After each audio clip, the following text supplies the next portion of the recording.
Hi, Sandy, Casey, how are you? I'm great, Lisa. How are you? I'm doing great. I'm doing great. Thanks so much for taking the time to connect with me. And I thought we would have a little sit down here, even though we're across the country from each other. You're on the West Coast, I'm on the East Coast. I wonder what coast is best, who knows? But I'm so thrilled to be sitting down with you. And I've got a few questions for you if you don't mind. So Um, you are the SVP of Global Supply here at InnovateMR. You have been in the space for a long time. We originally met through Women in Research, and I've heard of your name for so many years. I've seen you at conferences, but we were always competitors. So we didn't really strike up a friendship until last year, but I'm so thrilled and so glad that we did. And I'm even more thrilled that you're now here at InnovateMR. So tell us a little bit about your role, Sandy. sure, absolutely. So here at InnovateMR, I am basically using my background in history within the research space to take InnovateMR to the next level by growing the supply chain from consumer segments, special consumer segments like healthcare ailments, B2B reach, and going international. We've seen some growth happening in the international sect, and now what I'm here to do is sort of springboard innovate into the next level with all of the reach across the board, A, and then B, really work on a strategy within the organization to generally get ourselves to the top and continue to be at the top of offering the best quality supply out in the space. And frankly, to be honest, Lisa, and I know it sounds silly and you know this anyway because you've worked so hard on it, I can say that Innovate probably does have some of the best quality that I've seen. There's hardly any people that come back to us with complaints about it, which is great. So from that perspective, my work isn't that hard, thankfully. Well, you're welcome for that, Sandy. I'm glad to make your life easier. So you've been here with us now for a few months. What do you think outside of quality and technology really sets InnovateMR apart from our competitors? Sure, it's a fully loaded question, and I'll start it out with one. I'd say the technology is amazing, and the thing that's interesting is a lot of people out there in the space. You know, I've been around a few places, and coming from multiple organizations and watching the industry and always looking at it from the competitive sect, I was so fully impressed with the technology when I got here from the experience that you give the users, the experience you give your clients, whether it's in the partner format or even your clients at a panel level. The component that impressed me a lot was actually the DIY platform. And I've done a lot of audits while I was here because I'm kind of marrying some people that might be in my ecosystem of clients, and if they need supply at any given time, would they want to use our DIY platform? And before I set myself up to do anything in representing a tool to anyone that is a partner of mine, I do a test on it and I make sure I understand it really well. And we did a pretty in-depth audit on our tool as well as several other tools out there. And I can say that Innovate came in at the top 2. And I don't think a lot of people know how good the tool is. So seeing that it is so great and so easy to use with the breadth of supply behind it, and the speed of completes behind it, fully impressive. The next thing that has impressed me so much, you know, as we face this time right now, we're in a very unknown world. We don't know what's happening on a personal level, a professional level, an industry level, and watching this organization be so agile in a time where there's so much uncertainty, it's phenomenal. And watching the organization and the leaders basically go at it and say, where are we as an industry? What do our clients need? What do the end clients to our clients need? And are really building the model to make sure that we have the ability to help everyone else sustain during a difficult time. The B2B reach here, kind of like nothing I've ever seen. Jobs that in other places I may have said, we can't get that done, that's impossible. We are getting done here. The fact that you all figured out a formula ahead of time with the reach and the ability to reach these high-end quality B2B experts in difficult segments, amazing. The healthcare ailment component, again, another tough audience to reach, phenomenal. So good on everyone before I got here. And then the last bit I have to say, and it's sort of emotional in a weird way and cheesy, but the leadership at this organization cares so much about the teams. And I'll never forget sort of the first day here, right after COVID hit and everyone was locked down and there was a sales meeting and Michael and George were leading it. And they said to the team straight out of the bat, you need to make sure you take care of your family first. Family matters. And I've never heard that anywhere else. Mm-hmm. And it was sincere. And the fact that they were so sincere about how much they cared about the people says to me, this in lies, one, great people you're working with. And when that happens, people work for people, they don't work for companies. And so I'd have to say the leadership down to the staff is bar none probably one of the kindest yet productive organizations I've been lucky enough to be a part of. That's so great to hear, Sandy. I mean, it really is a family, and I feel the same way. I've been with the company since day one. Worked together with our founders across 2 different companies now, over 11 years. And, you know, aside from all the wonderful things around technology and our philosophy around quality and taking a participant first focus, you know, the staff and the team here is really second to none. And it's been a true joy working with the team here. And that kind of, I think, parlays into the next question around leadership style. And I've had a chance now to work with you for a few months, and I have to say you're a tremendous leader. But what do you think it is about your leadership style that kind of sets you apart from others? What do you rely on to help guide you through different situations from a leadership perspective? Sure, it's a good question, and it's actually something I'm really proud of is the way that I lead, and the way that I lead is from the heart, very transparent. I think the worst times in an organization is when there's so much going on within the business, and you know things are changing or something's coming, and no one's being honest with you, and it creates such a sense of anxiety that then delineates any kind of productivity because people get so worried. And they don't know what's happening. So I try to always just be transparent with them, sometimes maybe too much. That's number one. Number two, you know, funny enough, my team members everywhere I've been has always called me Mama Bear, to the point where even on Mother's Day, I was getting text messages from employees that I've had, including some of my employees here. I got a nice note from Jason on Mother's Day that said, "Happy Mother's Day, Mama Bear." They know I protect them. And at the same time, I teach them. And then from that standpoint, I scold them when they need to be scolded. And I explain to them why something might be wrong or why what they've done could have a negative impact and what the trickle effect could be. And then when we set on a big project, I really tell them this is why, this is the impact.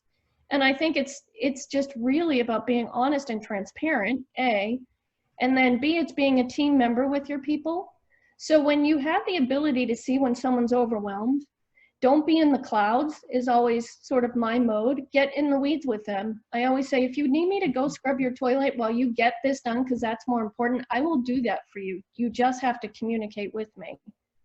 And so through all of that, I think what's happened is it's driven a level of trust, and the trust results in loyalty. So again, I go, people work for people, they don't work for companies. And so you have to really be kind, strict, loving, honest, and driven. I love that. It's like a humble way of leadership, you know, and I feel like I embody a lot of that too. I feel like you have to be able to roll your sleeves up. And that's why I love this organization so much. It's a very flat organization from that perspective. You see it right from the tippy top with our founders. No one is afraid to roll their sleeves up and get involved and pitch in to help. And I think that goes a long way, and it helps to mentor more junior, greener staff as well. So I love that. So shifting gears to, you know, the panel space and the sample space, how do you think all of that has changed over the years? There's been a ton of change that I've observed, but I want to hear from you on how you think it's evolved and how you are managing through all of that change. Sure. Well, I'll say, you know, I'm old enough to say, I remember when in the old days, right? I remember when in the old days, people didn't even want to use online sample. And so looking back at sort of the level of change that's happened from the time that I started to just the most recent few years where things have really changed. And I'd say the biggest change is how so many people now are not building panels. What they're doing more is what I see is sort of a mass aggregation through marketplaces and representing that as a panel. And, you know, out to the industry, you have to be careful with that, because some people will say, and your biggest red flag is, we have 150 million people in our panel and 500 million in the US. Like, they'll claim higher reach than they actually have in the population. And watch that and be careful with that. And I think that's change number one. I think change number two is there's a flood of publisher traffic that comes in, and people might recruit on the fly and then parse them into a router and claim that that's a panel, which is fine. If people are fine with that, it's fine. It works. You can get completes that way. But then at the end of the day, when I look at it, I think, you know, some people are missing the level of quality that you get from a panel, a real panel. And we have that perfect blend of a panel that we recruit, we manage well, we've built a community both within the social media aspect, we've built a community online, we communicate with the people, we're back to them straight away. And so as you look at it from that perspective, the panel gives us the control over quality, the understanding of the way that they've been recruited. And then on the other side, when we look at our panelists, and I talk about being honest and transparent with people and being kind and caring, we do that with the community as well. And then that parlays into sort of the partnership side. And we do work with some partners, because I think you can't be everything to everyone at any given time. And so we've headed out into a world of having the right partners that can fill some of the voids that we might have in our sample chain. And in that regard, what we do is we make sure that we work with partners the same way that we do with our staff, and the same that we do with our panelists, is guiding our partners and making sure they have the best experience with us, and making sure that they make money with us, and making sure they have high conversions across the board. Because in my mind, in my philosophical state, is at the end of the day, we all only have a pool that is so big of respondents. And so it's our job and my job and your job to make sure that when we put anyone into any kind of market research survey, that we give them the ability to complete at the highest level, because that's where people sustain and they keep taking more surveys, which is what we need, is that level of consistency. Yeah, amen to that, all of it. I think that's a really a good perspective on how things have changed. I, like you, have been in the space for a long time. I started my career as we were making that transition from offline to online. And I remember trying to convince clients that the online methodology was a valuable approach and prudent and had a lot of benefits. And it was an uphill battle back then. And, you know, it's interesting. I think as the space has become more saturated with both suppliers and buyers of sample, you know, there are some companies out there that definitely don't put a participant first strategy in place. And I think that can be really dangerous and short-sighted. We've done a lot of research on research around this. We've partnered with the GRBN, the Global Research Business Network, to really start that conversation back up and be transparent and open and really talk about what the industry is doing or not doing to create a really positive experience for survey participants. Because when that universe is gone, they're gone. And even if we're doing everything we can on our side to produce the best experience possible, it only takes, you know, this party over here or this company over here to do something unsavory, and it does have an impact to everyone in the ecosystem's ability to get the work done and to really produce representative sample frames for our clients. And it impacts data quality. So I think it's really important to have these types of conversations and talk about what we're doing as a business to really put participants in the driver's seat and give them the best experience possible. Yeah, and I think another thing that's so great about InnovateMR is their level of focus, and they're driving you, myself, Amanda into Wire, where we get such an opportunity to learn so much about what's going on out there in the space. And it's not just about women, it's about the industry overall.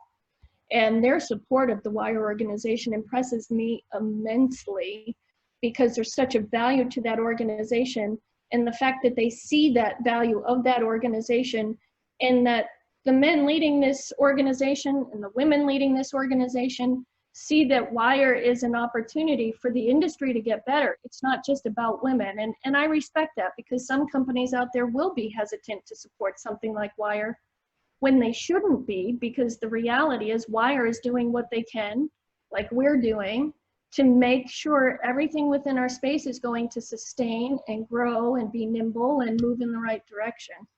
Absolutely. I mean, I think it's been proven with data, and I'm a very data-driven, metrics-driven person.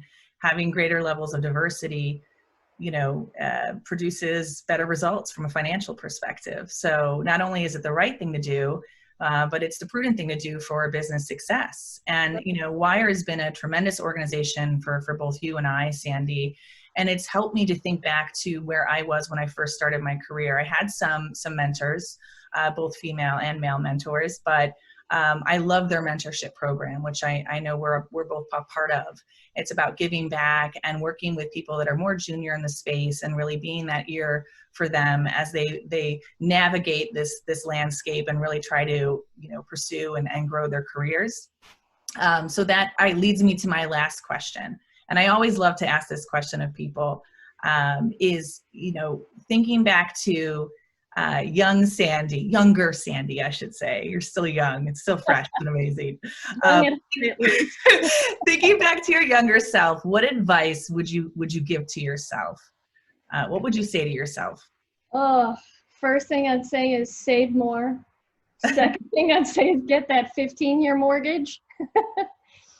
And in a professional setting, I'd say, you know, I think that the hardest thing is in my world is it's hard to brag about yourself and your achievements. And I think part of that actually is tied to age, strangely enough.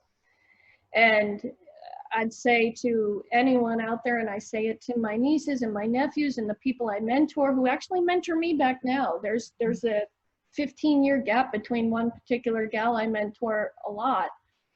And don't be afraid to speak up and be proud of what you've done, and don't be afraid to tell people what you've done and what you've achieved.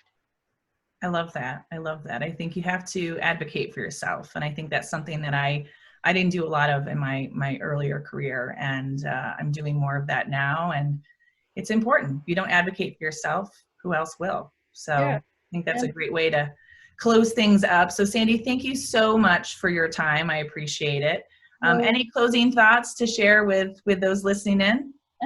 No, just, you know what, be cognizant of the people around you. And from a leadership perspective, be kind to the people that are working with you right now, because everyone is going through some sort of struggle somewhere. Not one person can say they're doing, maybe Jeff Bezos can say he's doing amazing right now. Mm-hmm. But other than that, be cognizant of the people and be kind. Yeah, stay human. And as our friend Priscilla would say, always be helping. Always be helping. It makes sense. Yeah, absolutely. All right. Well, thanks so much, Sandy. Until next time, have a good one. Thanks, Lisa. Bye.